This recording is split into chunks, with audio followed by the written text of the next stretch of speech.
O que é memória? A memória é a aprendizagem que permanece através do tempo. São informações que foram guardadas e que podem ser recuperadas. E ela nos possibilita reconhecer nossos familiares, falar nossa língua, nos levar até nossa casa, entre outras coisas. Basicamente, somos formados por aquilo que lembramos. E as memórias se dividem em quatro tipos. Temos a memória sensorial, que é formada por informações retidas e percebidas pelos nossos cinco sentidos. Ela acontece antes da codificação da memória de curto prazo e é responsável por gerar estímulos auditivos, visuais, táteis, olfativos e gustativos para a nossa memória. A memória de curto prazo é a capacidade do indivíduo em reter uma pequena quantidade de informação em um curto espaço de tempo, que são processadas e que podem ser excluídas, esquecidas ou transformadas em memórias de longo prazo. Na memória de longo prazo, o cérebro se torna capaz de codificar e armazenar uma quantidade maior de informação em um grande período de tempo. E a memória de trabalho é o sistema de memória de capacidade limitada, que combina o armazenamento e a manipulação de informação necessária para tarefas cognitivas. A memória se divide em três etapas: codificação, armazenamento e recuperação. A codificação se divide em processamento automático e processamento empenhado ou controlado. No processamento automático, as informações são codificadas e mantidas em nível de consciência ou armazenadas. Nosso cérebro processa multitarefas sem a necessidade da nossa atenção consciente e inconscientemente processa informações sobre espaço, tempo, frequência e informações bem aprendidas. Ele pode detectar a proximidade de um objeto em relação a outro, completar um ditado popular conhecido, reconhecer que de mulher para mulher se refere a uma loja de roupas femininas. Isso acontece de forma ultra rápida, inconsciente, tem curta duração e pode gerar impressões falsas. No processamento empenhado, somos capazes de manter as informações no consciente ou codificá-las para o armazenamento através da reiteração, repetição consciente. Nesse processo, nosso cérebro cria padrões de codificação, unindo a informação recém-aprendida a padrões armazenados, tornando o processamento mais intenso. Isso acontece através dos aumentos da atenção e emoção, que intensificam o processo das sinapses no armazenamento dessas informações. Isso ocorre quando ouvimos os números cantados em um bingo, procuramos um ponto de referência previamente descrito, respiramos durante uma ausculta pulmonar, preenchemos informações de um cabeçalho de uma prova. Diferente do automático, esse processamento é mais lento, consciente, tem um prazo maior e corrige as falhas das impressões falsas do primeiro processamento. A informação a ser codificada passa por 4 tipos de processamento. Na codificação visual, as informações são armazenadas temporariamente na memória icônica, que é a memória sensorial momentânea de curta duração antes de serem processadas e codificadas em memórias de longo prazo. Isso acontece na amígdala, que está localizada no lobo temporal e é relacionada a manifestações de reações emocionais e aprendizagem de conteúdo emocional relevante. A codificação acústica detém o processamento da codificação de sons, principalmente de palavras. A codificação semântica está ligada ao significado das palavras, e a codificação tátil é vinculada à natureza sensorial que, através dos estímulos causados pelas vibrações táteis, conduz a informação até o córtex somatosensorial primário, que está localizado no lobo parental e integra estímulos. Esses níveis combinados farão parte do fortalecimento das reações emotivas, que permitirão as memórias codificadas serem recordadas. O agrupamento é um processamento natural de organização das informações em um contexto capaz de ser administrado individualmente, que agrupa elementos e que adquirirá um sistema de organização com um significado particular. Um exemplo desse dispositivo é a combinação mnemônica para memorização dos nomes dos planetas do nosso sistema solar e sua ordem, que propõe decorar a frase da esquerda associando as letras iniciais e ordem das palavras contidas na frente à ordem dos planetas com a mesma inicial. Outra forma de agrupamento seria a hierarquia e podendo usar como exemplo uma apresentação de slides que categoriza as informações a fim de auxiliar na recuperação das informações codificadas e armazenadas de forma eficiente. O armazenamento é a retenção de informações codificadas ao longo do tempo. A quantidade recordada depende do tempo dedicado à aprendizagem. As memórias de flash são memórias claras de um momento ou evento emocionalmente significativo. A amnésia é um problema clínico que causa déficits importantes na hora de codificar, armazenar ou recuperar informações de experiências. Basicamente, é a perda de memória.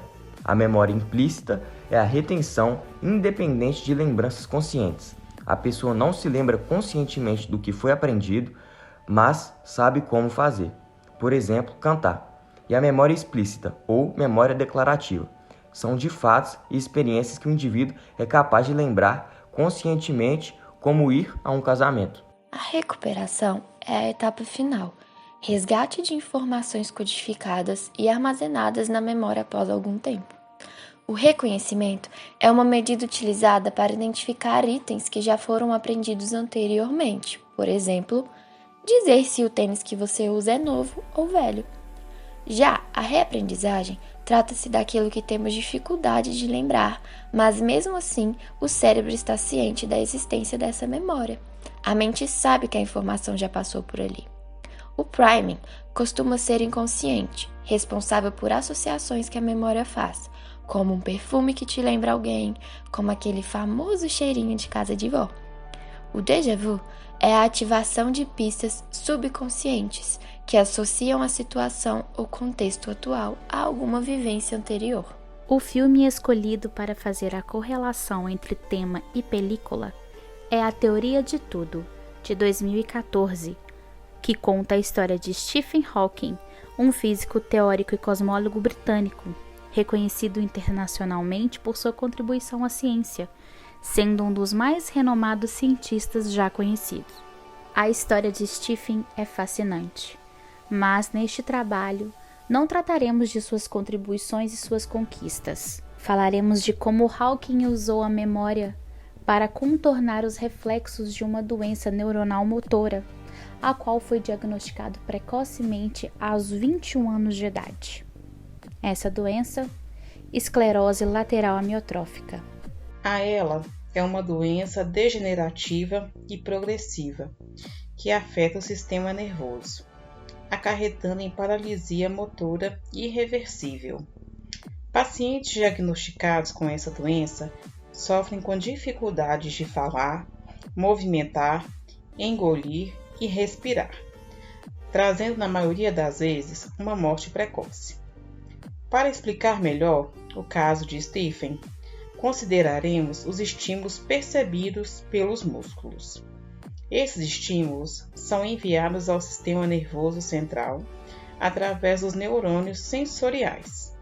A mensagem é transmitida em circuitos locais de curta distância pelos interneurônios. Em seguida, essa mensagem parte do sistema nervoso central para os músculos, através dos neurônios motores, para contrair ou relaxar, o que for necessário. No caso da condição de Stephen, devido ao não funcionamento correto desses neurônios motores, a informação chega ao sistema nervoso central, mas não sai de lá. Como resultado, os músculos enfraquecem, desgastam-se, atrofiam e podem ficar paralisados por completo, mesmo quando os músculos em si não são a causa do problema. Quando foi diagnosticado com a doença, aos 21 anos de idade, os médicos deram a Hawking uma expectativa de vida de mais 2 anos. Contrariando as previsões, o físico viveu até os 76. Após o diagnóstico da doença, o físico ainda continuou trabalhando em suas teorias sobre a relatividade, gravidade e a sua paixão, os buracos negros.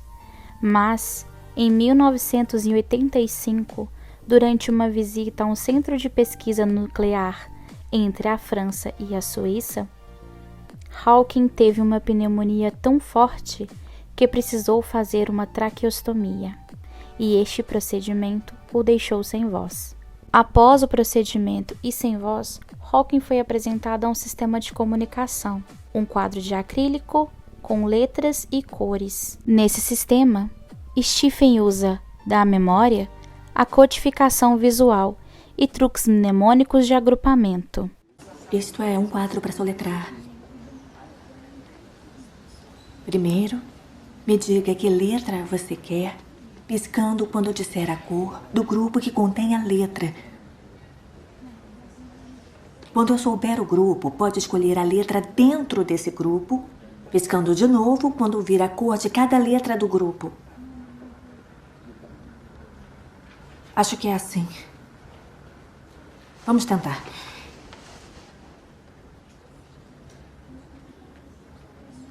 Verde. Azul. Rosa.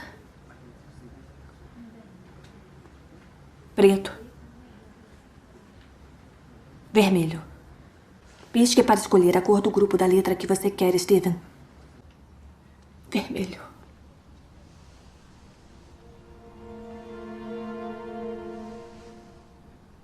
A princípio, Stephen usa a codificação semântica para reconhecimento de padrões de letras, codificação visual para o reconhecimento das cores e a codificação auditiva para compreender os comandos ditos por sua esposa. Porém, Stephen foi além e utilizou a codificação visual para memorizar a posição das letras no quadro sem que precisasse estar de frente ao quadro. Vamos lá. Vermelho. Amarelo. C. Verde. Preto. H. Verde. Verde. A. Chá. Quero uma xícara de chá. Está bem. Já decorou o quadro? Eu sei que sim. Não tem o dia todo. Verde, verde. Verde e amarelo. Amarelo. F. Verde, azul, rosa, preto, vermelho. Vermelho. Verde, amarelo, azul, azul. O. Então, F-O. Chá forte, é isso? Ao longo dos anos, a forma de comunicação de Stephen foi sendo aprimorada. Empresas como Intel desenvolveram softwares e dispositivos periféricos para que o físico pudesse se comunicar de uma forma rápida, autêntica e moderna. Em seu último upgrade, o sistema de comunicação de Stephen Hawking trazia mais um truque mnemônico. Esse truque contava com um algoritmo do próprio sistema desenvolvido para Hawking, que era capaz de prever palavras mais usadas pelo físico para que ele pudesse redigir textos e usá-los em suas palestras. Porém, na mente de Stephen era o local de destaque para esse truque mnemônico.